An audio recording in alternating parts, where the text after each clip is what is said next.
vërtet që ne kemi pasur debat me disa nga partnerët tanë lidhur me qasjen ndaj kësaj çështje, nuk është sekret, dhe si kundër besoj e din shumica, por bëjnë sikur se din pakica. Unë në këtë detyrë përfaqësoj Shqipërinë, interesin e Shqipërisë dhe të gjithë shqiptarët, dhe një nga normat e pa diskutueshme të këtij përfaqësimi është që t'i shikoj partnerët në sy, të më shikojnë në sy, në të njëjtën lartësi. As unë nuk më shkon mendja të shikoj njëri nga lart poshtë, po as nuk më shkon mendja të pranoj që të më shikoj njëri nga lart poshtë. Është shumë e thjeshtë. Dhe dua të them që përtej mënyrës se si janë pikturuar në karikaturat e pazarit politik dhe mediatik, diskutimet tona kanë qenë absolutisht konstruktive, nuk ka pasur absolutisht asgjë, jo si ato që janë thënë, po të ngjashme me ato që janë thënë për sa i përket tensionit apo presionit apo kërcënimit. Këto janë gjëra që nuk ndodhin në ato nivele ku bëjnë këto diskutime. Dhe nga ana tjetër, unë besoj që edhe vetë deklaratat e bëra dje nga disa përfaqësi, si dhe nga përfaqësia e Komisionit Evropian, janë shumë të qarta. Janë shumë të qarta. Por varet se si i lexon. Duke pasur parasysh edhe sipërfaqen ku janë shkruar dhe leximin prej saj, edhe thellësinë e marrëdhënieve dhe realitetin e përditshëm të komunikimit në atë marrëdhënie, unë mund t'ju them me plot gojën që leximi i bërë nga ata që kanë vënë kujën se u bllokua Shqipëria dhe mbaroi ëndra europiane është një lexim në rastin më të mirë pervers dhe në rastin më të keq i qëllimshëm edhe për të lënduar çdo që në fakt dëshiron suksesin në këtë rrugë. Është shumë e qartë që kush merret me këto deformime dhe kush i bie kësaj daule nuk e dëshiron suksesin e kësaj rruge. Sepse fatkeqësisht e lidh suksesin e kësaj rruge me qeverinë, me mua, me ne. Kjo është për sa i përket pikës parë. Për sa i përket projektit të Porto Romanos, për fatkeq ka ndodhur një koincidencë e pashmangshme që në momentin e fundit kompania që ka kaluar gjitha fazat dhe duhet bënte ofertimin e fundit është tërhequr duke ju referuar situatës krizës dhe natyrisht duke qenë se oferta financiare do t'ishte e lidhur me tavanin që ka vendosur studimi i bërë nga Royal Asconic, kompania më e madhe e botës për ndërtimet e porteve, aeroporteve, infrastrukturës e tjera, dhe me tavanin e vendosur nga kërkesa në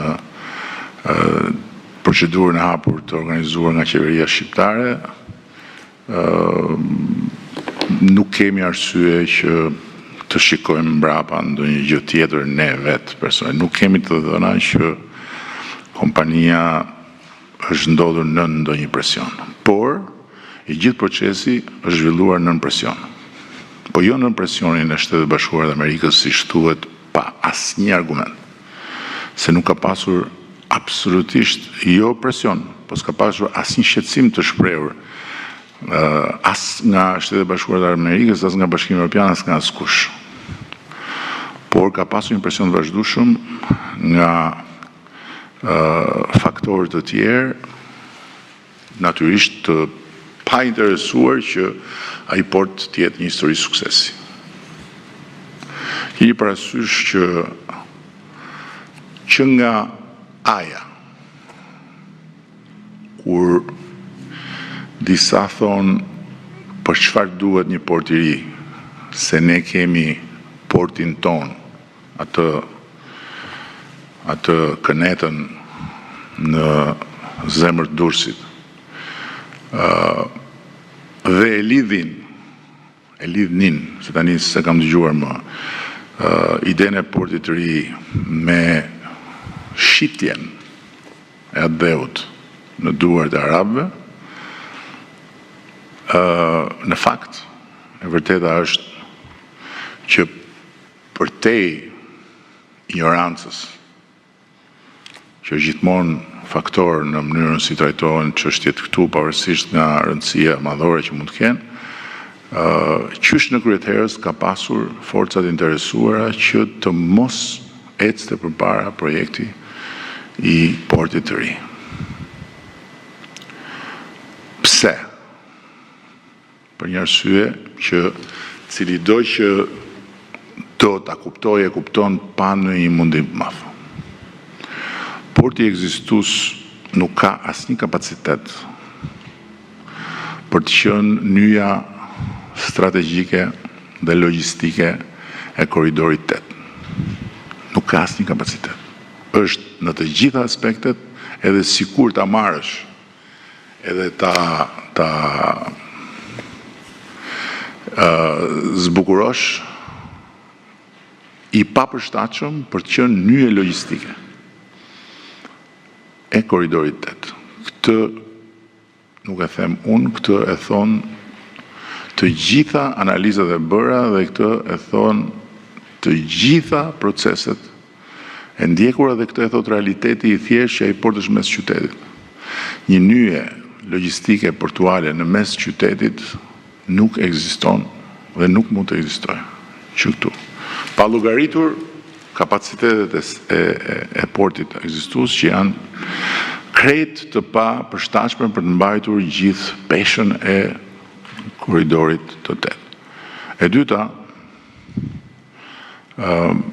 porti i ri si nyje lidhëse e korridorit 8 është një port që e çon Shqipërinë në një nivel krejt tjetër, po jo vetëm Shqipërinë, po çon shqiptarët në një nivel krejt tjetër. Sepse është një nyje e lidhur edhe me një tjetër nyje strategjike, portin e thatë të Prishtinës.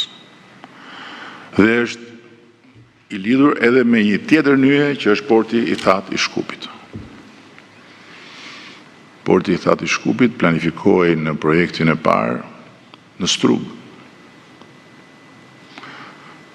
Qeveria e re e ka parë të arsyeshme ta spostojë në Shkup. Dhe ky spostim mund t'i mjaftoj kujdo që logjikon për të kuptuar që këtu kemi të bëjmë edhe me një përmbajtje të rëndësishme interesash kombëtare strategjike. Tani, nëse ju mendoni që të gjithë mezi po presin që shqiptarët bëhen më të fortë, mund ta mendoni. Por ju siguroj që jo në një, por në një sër vendesh ka forca të cilat nuk e mirëpresin këtë. Dhe kjo nuk ka lidhje me armiqësira të natyrës geopolitike vetëm. Ka lidhje dhe me këto. Kjo ka lidhje dhe me interesa tregtare të vendeve.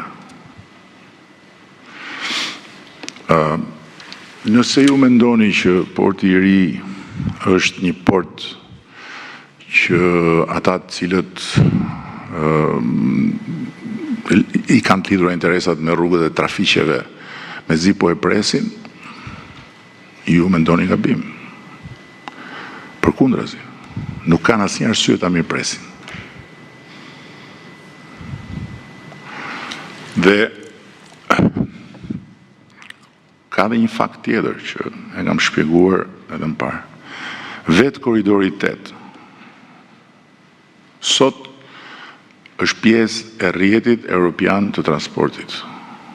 Jo se e themi ne, se ne mund të themi, dhe unë e them që edhe korridori Durrës-Prishtinë është pjesë e rrjetit evropian të transportit, por nuk është në hartën e rrjetit evropian të transportit që gjendet në zyrat e Komisionit Evropian në Bruksel. Që do të thotë që statusi i një korridori të rrjetit evropian të transportit është tjetër nga statusi i një korridori që mund të jetë mes të Europës, por nuk është në atë rrjet. Duke filluar që nga financimi, korridoret që nuk janë në atë hartë nuk financohen. Mund t'i ndërtosh vetë, siç ne do të ndërtojmë vetë së bashku me qeverinë e Kosovës hekurudhën Durrës-Prishtinë. Dhe kemi folur me kryeministrin në Prishtinë herën e fundit për 2 mundësi financimi të cilat do t'i eksplorojmë së bashku. Por ama, s'ka asnjë shans që ne të kemi akses në fondet europiane për aksin Durrës-Prishtinë, sepse nuk është. Tani, ky korridori 8, me të cilin disa bëjnë lodra fjalësh edhe nuk kuptojnë fare se për çfarë flasin, ndërkohë që disa të tjerë as nuk duan t'ia dinë fare sepse dinë se për çfarë bëhet fjalë, është futur në rrjetin evropian të transportit këtu në Tiranë në summitin e Bashkimit Evropian me Ballkanin Perëndimor. Mbasi unë dhe qeveria ime kemi luftuar jo pak vite për të hequr bllokimin që ishte bërë. Ishte i bllokuar. Tani pse vendet Bashkimit Evropian e kishin bllokuar korridorin e 8? Çfarë?